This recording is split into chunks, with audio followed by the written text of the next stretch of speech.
Welcome back to Power Hour. Thank you for joining us, caring about your world, doing the next right and honorable thing. I'm so glad to have Popeye Jefferson join us today. A couple of weeks ago when we had a problem with our ISDN line, he had to be rescheduled, and I really apologize for that because I was so anxious to talk to him.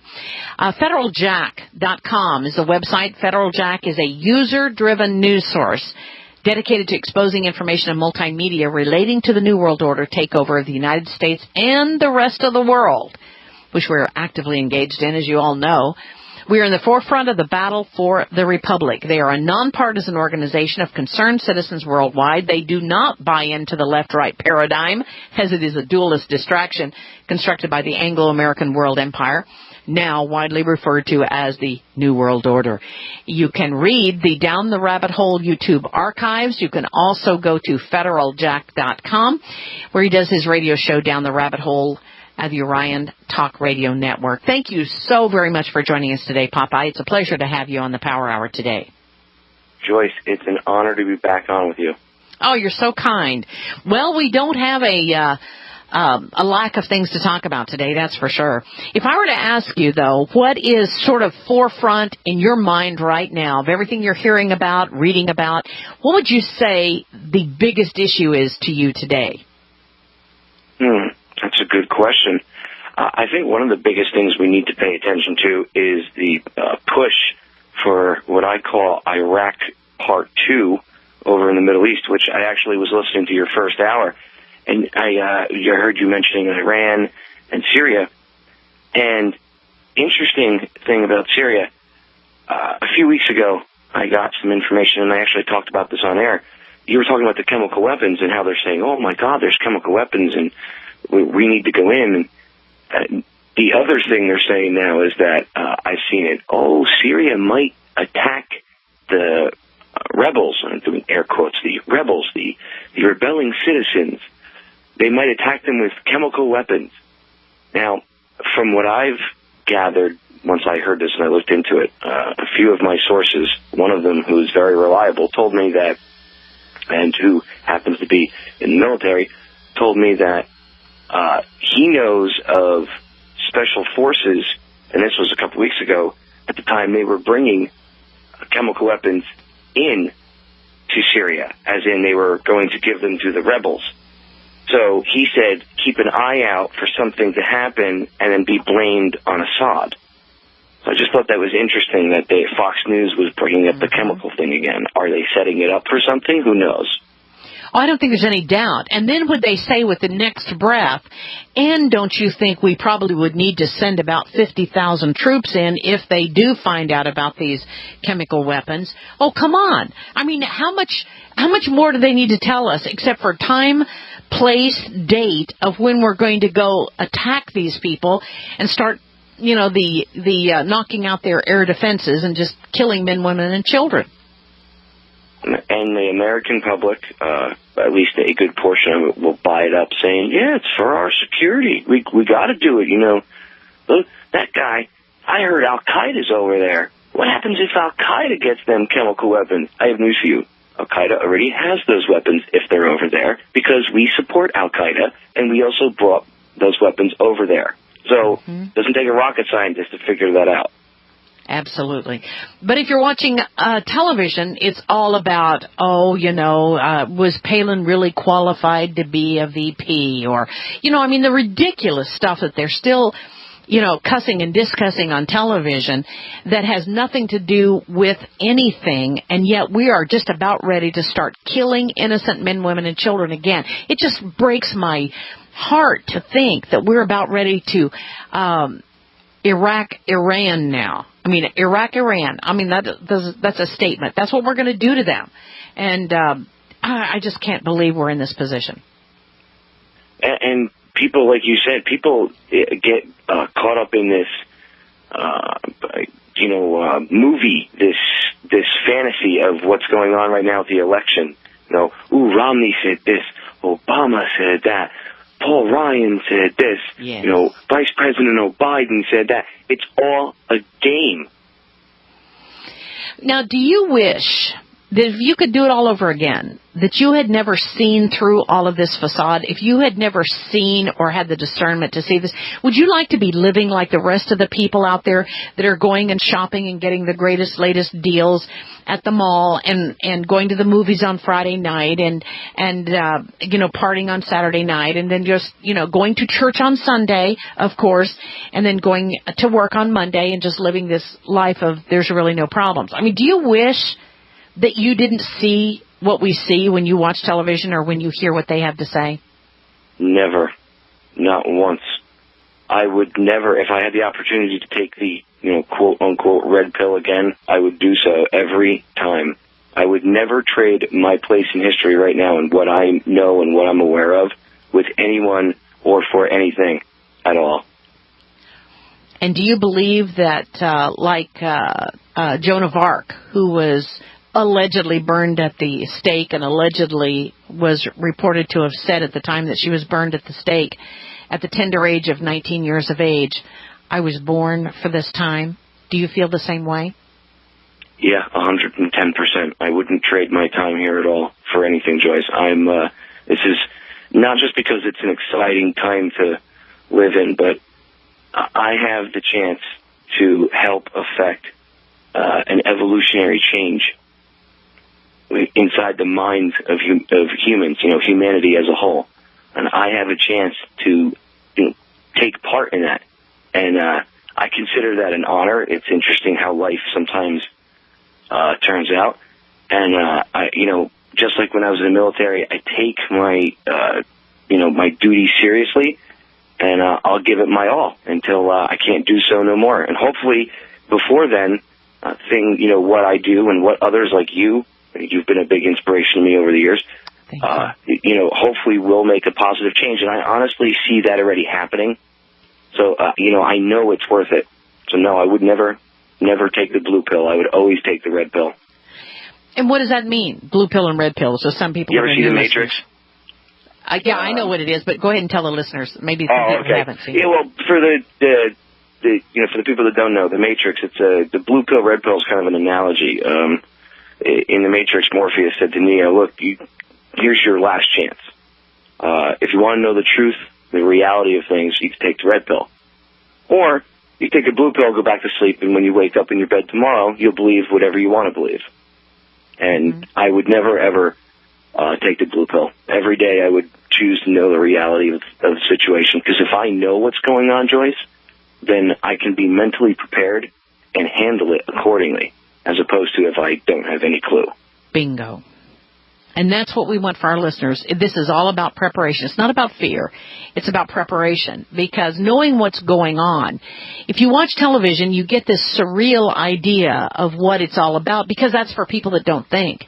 But when you start thinking and you start hearing these things and you start seeing how they are leading these people into creation of scenarios that they want us to go down, in, like you say, down the rabbit hole. I mean, how much clearer can that be in that analogy?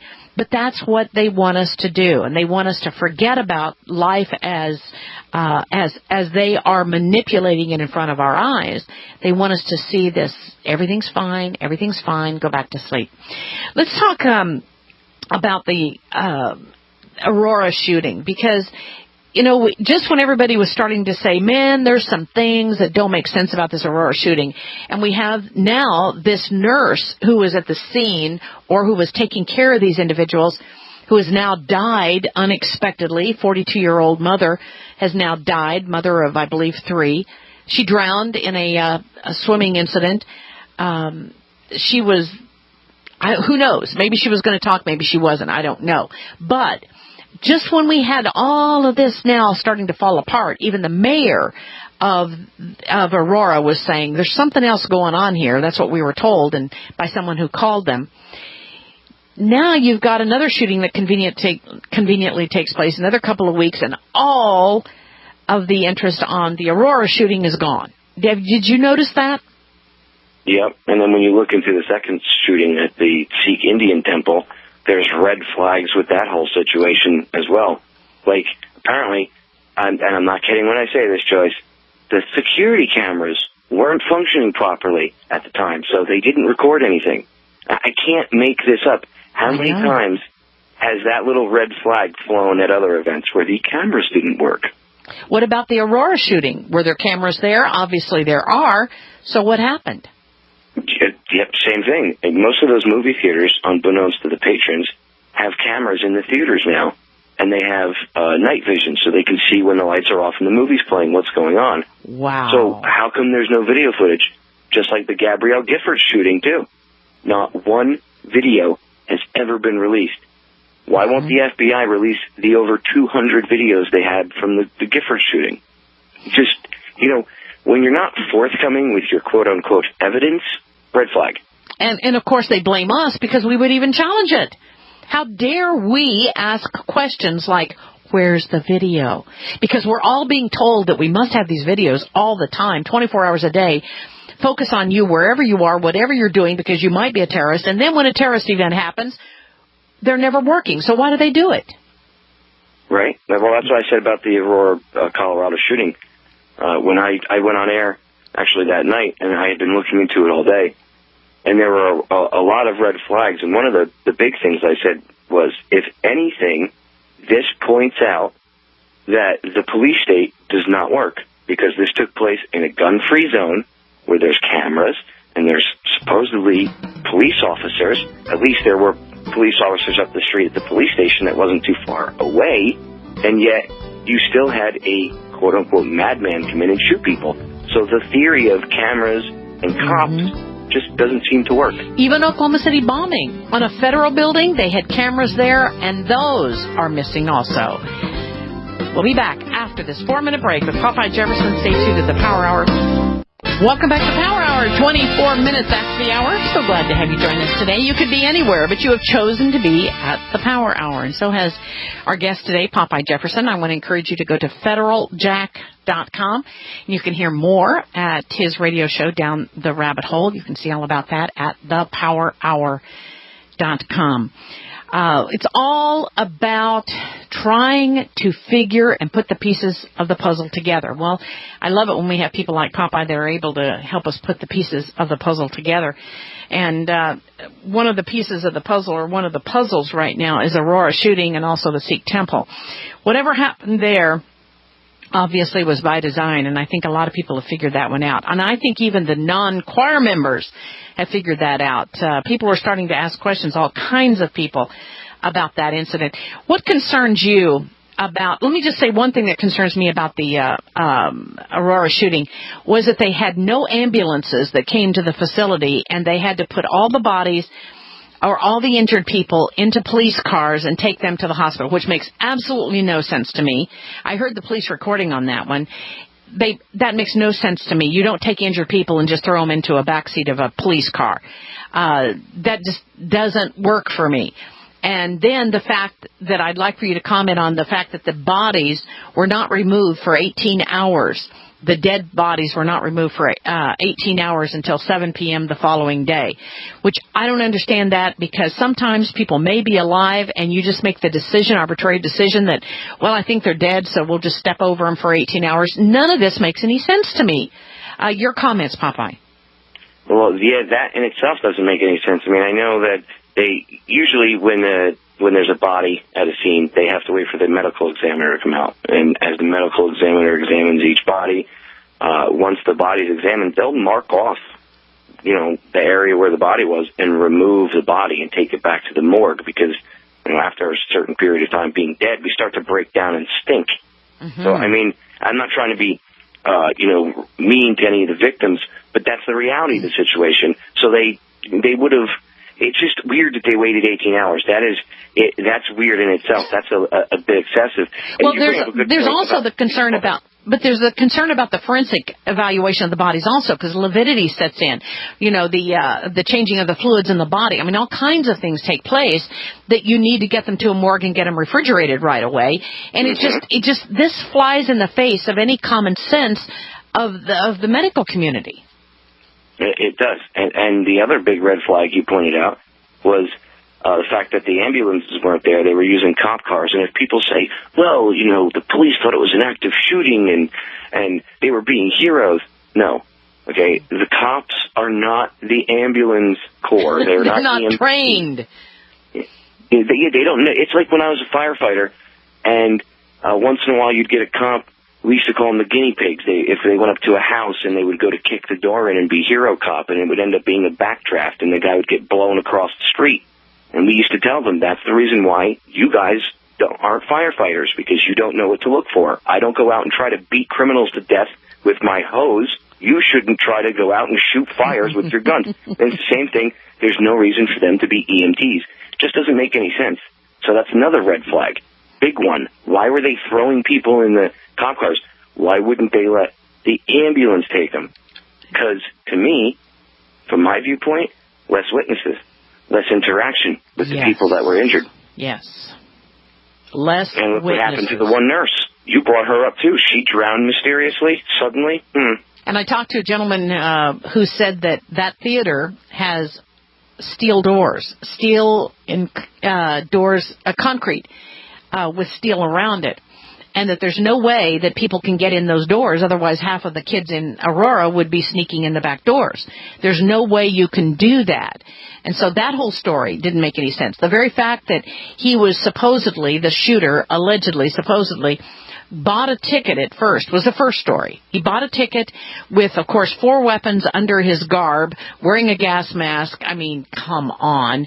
And then the second story was, no, he didn't do that, and he went in the back door, and it keeps changing. Do they change the stories because they don't have it straight? Because surely they must have it straight before of how it's going to happen or go down.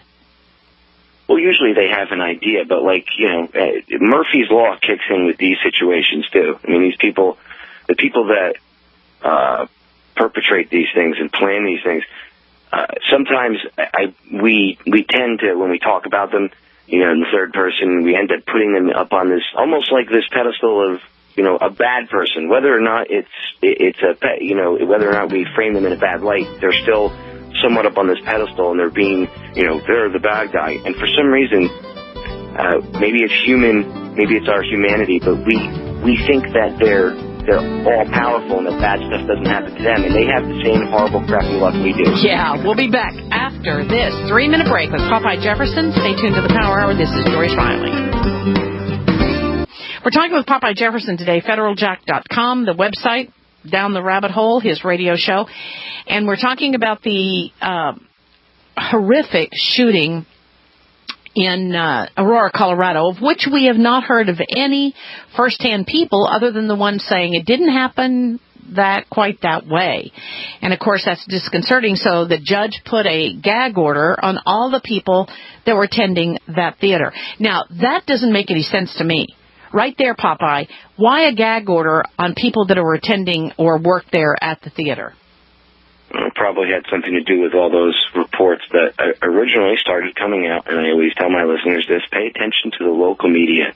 Don't watch Fox, don't watch CNN, try to get it to the local media, because the tidbits of truth always come out through the local media and then get picked up and erased and deleted, and then I'm sure the program director or whoever at that news station gets told that goes into the memory hole. But it always comes out within the first few hours. And what did you see?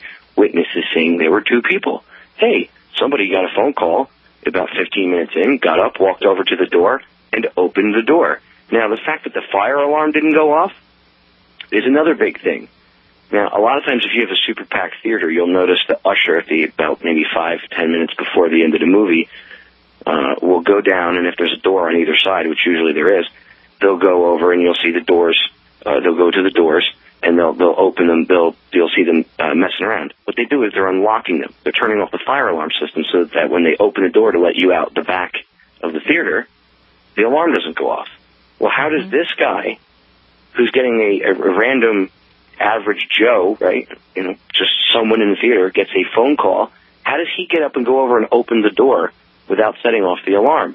And how did that not set off anybody who was watching the cameras in the theater?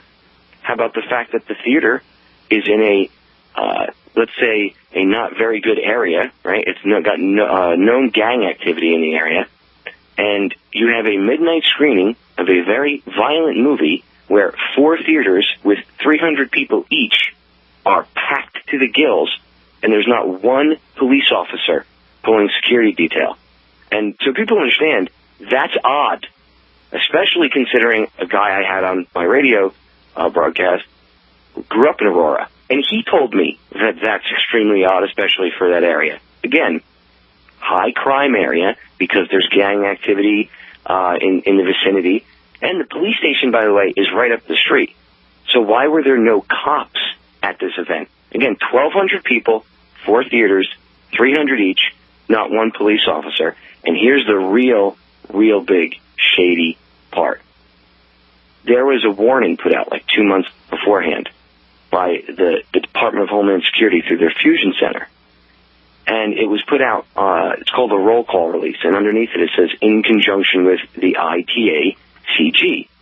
Well, the ITACG is this group, it stands for the Interagency Threat Assessment and Coordination Group. And their motto is to enhance intelligence sharing with state, local, tribal, and private sector partners. It's like an information sharing group amongst local law enforcement agencies. And there's not that many. There's maybe 15 or 20 at the most that take part in this thing. But when you go to the members page and you look, right on the front of the members page, I'll give you one guess what police department is attached to this group. The Aurora, Colorado Police Department. Wow. Now, they worked in coordination with the DHS to put out this roll call release 2 months beforehand, warning of a theater attack where a guy would walk in with a machine gun, in their words, not mine, or an assault weapon, we'll say, and shoot people randomly, and he might even use grenades. And then 2 months later, the exact playbook, taken right from this playbook, this roll call release, this event happens in the very movie theater down the street from one of the police departments that was involved in giving the DHS the information to pump out this quote-unquote roll call release from the Fusion Center anyway, in the beginning. So, I mean, think about that for a minute. Think about, do you think that's a coincidence? Really? Oh. You know what I mean? Like, I can't look at that and think it's a coincidence. I can't. That's a big red flag. What do you think, Joyce? Oh, absolutely. The whole thing is a red flag. The person that I talked to that said, or that I got communication from that said there is no way that those doors were ever unlocked. There's no way he could have gotten in. That right there just totally tears apart the story. So, I mean, and all the things that you're mentioning here, it was an exercise or an exercise gone wrong, or I don't know what it is. But what I thought was so surprising is we never heard about people rushing into the theater to help, or people that were outside the theater, or people working in the theater. We never heard anything from those people whatsoever. It was almost as if this situation occurred in a vacuum somewhere. Then you have no ambulances coming to the scene, which the Aurora Hospital is right there. And I mean, it's just, none of it makes any sense. So then Why wasn't there a gun battle? This guy was dressed full body armor. He's dressed supposedly to be in a gun battle. He was better equipped than they send some of our Marines and soldiers to go fight in these wars overseas. Mm-hmm. And yet he didn't sling any lead with any of the police, and the cops, who are known for tasing ladies, pregnant women for not signing a traffic ticket, mm-hmm. in the same breath, didn't exchange any gunfire with a guy that just lit up an entire movie theater and was wearing body armor and had weapons. Does that make sense? And he yelled uncle, obviously, and then said, oh, and by the way, don't go in my apartment because it's booby-trapped. Yeah, exactly. Don't go in my apartment because I wouldn't want any officers to get hurt. But then the media wants you to believe that this guy's the Joker and just hell-bent on causing anarchy and chaos. You can't. That's like talking out of both sides of your mouth. You can't have both. But didn't the Joker have green hair? Yeah, that was a really, whoever tried to bring that point out, and, oh my God, it's the Joker, whoever thought that little ditty up was not doing their homework at all. Or was that by design, orange hair? Now, I have this issue with orange and blue, orange and blue, orange and blue. They printed the inside of prisons now, light blue. Whenever there's something significant they want you to see on television, it's in orange and blue. So I kind of think that was almost done by design. I mean, everything they do is by design. Everything. So, I don't know. It just reeks, though, of the whole thing rates. And look at how they look at as soon as he put the gag order, like you said, right? And then you see the video of him in court, and he's nodding off. It looks like he's on heroin. So you know he's obviously on something. And what did the media do? They instantly ran out there and pushed. They actually had anchors on CNN or whatever you want to call them, the fake news people, whatever, Ken dolls. They would go up there and they would be like, oh, can you believe the gall of this person? He's trying to play stupid, like he doesn't know what's going on. And it's like, dude, he's obviously drugged out. So as soon as people started talking and saying, hey, this guy looks like he's drugged out, is he on drugs? That was it. Video cameras were no longer allowed in the courtroom. Gee, I wonder why. Yes, and but they said that was a defense's choice because they didn't want him to be embarrassed. So the defense counsel, allegedly, who that woman there that looked like his attorney, looked like she didn't even know what she was doing there either. She's a public defender. Allegedly. I don't know who she is. So she's conveniently appointed to be his defense counsel. So who's giving her marching orders? Right. She looked like she was totally disconnected from the whole situation. I don't know. It just is so bad. But, the people died. That's the sad part. We're talking about people's lives who have been destroyed now, families that have been destroyed as a result of these deaths. And we're picking apart the event that occurred. But, there are people that are hurting. And to me, I don't understand why more people from 9/11, more people from the OKC bombing, more people from this don't say, wait a second. I don't get this, unless they're so highly influenced by propaganda that they can't even see the truth. I don't know. But let's move on to the Sikh temple,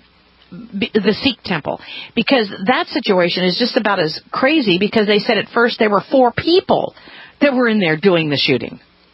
Yeah, the initial reports came out from eyewitnesses, 4 people, and then instantaneously, no, it's only one guy, and conveniently, he offed himself before we could ever bring him into custody, right? So, case closed. We don't even need a courtroom drama like you're going to have with Holmes. And that's why they closed off all the video and everything in that. So that, that'll end up being like Jared Loughner. Suddenly just pleads guilty, case closed. Look, the whole thing's tied up with a pretty red bow, and it gets put away, and they just move on. Well, I thought it was interesting because many times when they would bring up the name of Holmes, the guy that did the shooting in Aurora, they would put the picture of Jared Loughner on the screen. And it was kind of like, we want you to think really bad stuff, and we want you to be programmed into believing that he is just like the other guy, and therefore no questions about it. But and the whole Jared Loughner thing is still bizarre. He's supposedly still in Springfield, Missouri, being medicated into sanity, which doesn't make any sense. And then he, pleaded, what did he plead guilty and, whatever, have your way with me, whatever. Yeah, that's it. He pled guilty, so that's it. Case closed. And we never saw a picture of him again. Yeah, the only picture they've ever shown of him is that supposed mugshot where he's bald and he looks insane. Mm-hmm. That's the only shot you ever see of him. Yeah, that's the only one they use, which may or may not be his real picture. Who knows? Because we were never allowed to see him on camera or see him in court, which conveniently happens also, is that, cameras were not allowed in court. Wonder why. Well, back to the Sikh temple. That is a no-gun zone. That is a place that they were safe, that nobody would open up and fire back at them, I'm sure. So that seemed to be an appropriate place to have 4 people go in and shoot up more people and destroy more families. The audacity of people with no soul to take away the lives of innocent people is just beyond what I ever thought we would see. But it makes no sense now. Let's go back to even Waco. We thought that was kind of, did he deserve it? Did those people deserve it? Nobody really thought they deserved it, but it's been forgotten, totally forgotten. All these families should get together, 9/11, Waco, OKC, these shootings, anything that there's evidence to contradict the quote-unquote official version, or that you think that the government or whoever, the authorities, the powers that shouldn't be, are lying to you. Can you imagine if all these families got together, Joyce, and sat down and started talking and just sharing information? I guarantee you there would be a ton of truth coming out of there. Like, in the instance of 9/11 victims' families, I know that one of the things that keeps them from speaking is a lot of them ended up signing contracts when they got the money right after 9/11 happened. They got the federal money, and the Fed stepped in, and we have to give them money to help. You know, they lost their primary income. You know, the husband died, whatever. So they would come in and they would tell these people basically, if you take this money, you sign this contract. And it was like, you can't sue the government ever, no matter what comes out, 20 years from now, 30 years from now, whatever. You can't go after them. You can't complain. So a lot of them sign pretty much a contract with the feds. So some of them just can't go out there, probably for fear of prosecution or whatever, coming back on them. Maybe they fear the feds would enforce whatever that contract said. So there's a lot of them that are kept quiet by that too, which a lot of people don't know. I want to open up the phone lines if anybody would like to ask questions of you on any of these issues. The number is 855-995-6923. 855-995-6923. If you have a question or comment of Popeye, if you'd like to share what you know or ask him about some situation. The world seems to be a pretty scary place for a lot of people, but when you see through it, I don't seem to have the fear that the average person has out there, and I'm really grateful for that. It's because we are looking at what is versus what they want us to believe is.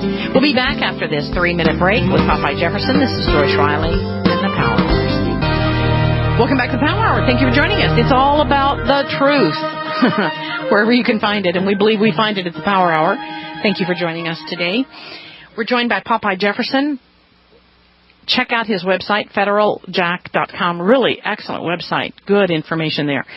We're going to take some callers right now. Let's go to Chris in Kentucky. Chris in Kentucky, you're on the air with Popeye. Go ahead, please. Yes, thank you, Joyce. Popeye, this is fantastic information. This is what the whole idea is. We need to investigate these stories because the mindset, what's going on in the media, is the gun control. The cell phone will save you. The kids don't need this. All you have to do is push this and that. This is the control that they want to get on us. And we want to get to the real issues, who was really behind the Aurora shooting. And number two is if there's any EMTs in the Aurora area that know something about this or are very suspicious, contact Genesis. And if you don't want to give your name, that's okay too. But we need to get to the bottom of this. Good point. Thank you very much for Chris. That's excellent. Yes, we need whistleblowers. Julian Assange has put his life on the line. I happen to believe he's doing the right thing. I think he's not giving out all the information that he has, but, we need whistleblowers. We desperately need whistleblowers. And I spent 13 years as a federal key tom whistleblower. And yeah, it does make mincemeat of your life. It does chew your life up for a while, but it's all worth it. I would do it again. I would absolutely do it again. In case you haven't seen it, it's Riley v. St. Luke's Episcopal Hospital, and I know what it's like to have to go before all those people and do the right and honorable thing all by yourself. Let's go to Todd in California. Todd in California, you're on the air. Go ahead, please. Well, good morning, Joyce and Popeye. Joyce, I just want to say I love your show. Thank you. And Popeye, I've been following you for, about 3 or 4 years now. I found you on YouTube, and you're kind of a hard person to follow because, what are you up to, Popeye 7 now? Because all the channels have been messed with. But anyway, the points I wanted to make, every one of these shootings, from Loeffner to the Aurora shooting to now the Wisconsin shooting, when you look into these things further, I see that, they all seem staged to me. One thing that really struck my attention on the Aurora shooting, now they came out and said 70 people were shot. You would have thought that the front of that place would have looked like a triage center. Yes. There should have been ambulance. You didn't see one person on a gurney, not one. And right there, to me, that made me start thinking, hey, something's not right here. And let's see, I wrote a couple things down. Oh, and then the interviews of the people who were shot. You won't see this on mainstream television, but like Popeye said, I watched what was coming out of the news out of Aurora. And there was a guy that he had been shot in the chest the day before, supposedly, but the very next morning he's sitting there doing an interview, laughing and joking, and another person I saw, they said she was shot in the neck, but when they showed a picture of her neck, I mean, the wound was healed. It was already scarred, and that was the day after. And I'm thinking, all right, I got to move on. Todd, you're making some really good points here. Popeye, you want to make any comments before we move on to Tim in Florida? I think he hit the nail right on the head with the whole triage thing out in the parking lot. Again, where were the ambulances? Where were the bleeding people? Where was everything all over the parking lot? You'd see it anywhere else. Why not here? So good points. Yes, and you never saw any blood on Giffords either. Never saw anything that looked like a real situation. I mean, I'm not saying she didn't get injured. I just don't get it. All right, 1 minute, 10-second break, because I've worked in an emergency room before, and I know how much blood there is. 1 minute, 10-second break. We'll be back. And Tim in Florida, you're up next with Popeye Jefferson. Go to federaljack.com. Back in 1 minute, 10 seconds. Welcome back to Power Hour. Thank you for joining us. Caring about your world. Trying to figure it all out. We're talking to Popeye Jefferson, taking your phone calls at the Power Hour. In this next hour, Brandon Smith will join us, and we're going to go through the financial fraud issues and facade. And I think you're going to find it very interesting. I'm going to ask him, if he were a globalist, what would he do? And what would he be doing? And how would the world continue? And I think we need to look at not only what is happening, but what the direction is of the future. Let's go to Tim in Florida. Tim, you're on the air. Go ahead, please, with Popeye Jefferson. Go ahead, please. Yes, hello, Joyce. And Hi there. Popeye, your information is fantastic. I wanted to speak about this as pertaining to, of course, their purpose for all of this is for gun control. There have been several articles that have been posted in the last few months about that have made reference to a UN conference they had in 2001 that kind of set out a master plan for global gun control. And it actually put out a plan of action for gun control around the world. It was called the Program of Action to Prevent, Combat, and Eradicate the Illicit Trade in Small Arms. And there was a subtitle in this master plan that was entitled At the Regional Level, and it spelled out to conclude relevant legally binding instruments aimed at preventing, combating, or eradicating trade in small arms, and sub-regional or regional mechanisms, in particular trans-border customs cooperation and networks for information sharing among law enforcement, border and customs control agencies, with a view to preventing small arms trade. Now, this was written in July of 2001, and that sounds exactly like the Beyond the Border Action Plan that that Obama and Canada have put out here recently. So where do you think we're headed right now? Where do you think we're headed? This brings me to an area that's been vastly underreported. It's this, and to tie the puzzle pieces together, all of these nations that we're going into, Joyce, it's not even nation building. It's worse than that. We are region building. No, it's nation destroying. It is, but what they're from their point of view, they are building these regional integration cooperation areas. Well, I'll tell you what, we're getting into too many different areas, and we've only got a couple of minutes left here. We've covered too many areas, but I thank you very much for your comments on... Well, if I may say one thing to you, Joyce, this region thing, there's 10 of these regions, and you guys have been an inspiration to me. I can't cover all the information you have, but I do know about this region building, and I have a website, if I could give it to you on air or off air. Go ahead and give it quickly. It's circumspectnews.com, and it'll spell out these 10 regions with their names and acronyms, and you'll see how they're built in Pakistan. Okay. All right, I got to move on. Thank you very much for that. Circumspectnews.com. I want to get Johnny B in here and Phil in Florida before the end of the show. Go ahead, Johnny B. You're on the air. Hey, morning, folks. Morning. I want to change track on you just a little bit here, Joyce. Okay. I would like to tell everybody out there in Power Team land if they haven't been to federaljack.com, get on there. If you're doing any research whatsoever, he's got a lot of pertinent interviews that you really need to hear. Okay? Yes, he sure does. My question to Popeye, how would you feel about, as terrible as all this stuff is that we're looking into here, does it not seem like it's just a rope-a-dope where they're trying to keep us distracted from something that we really should be paying attention to? Well, a lot of it's even more than that. They're pushing out. It is a rope-a-dope. That's a great way to describe it, and a lot of it has to do with fear. They push fear because fear is how they control everybody. Because people don't react normally when they're afraid. Your body goes from growth to protection. You only have two modes. And if you're in protection all the time, which we are now, because it's 24-hour fear, fear, fear, no matter what, whether it's a shooter or a terrorist or an asteroid or whatever, it's always fear, fear, fear. And they put that out so that you're always in protection mode and you're not in growth. That's right. That's right. Hey, I want to thank you, Popeye. It's been amazing. Thank you for joining us today. You can listen to his program, Down the Rabbit Hole. It's at the Power Hour News section. Thank you so much, Popeye, for joining us. FederalJack.com.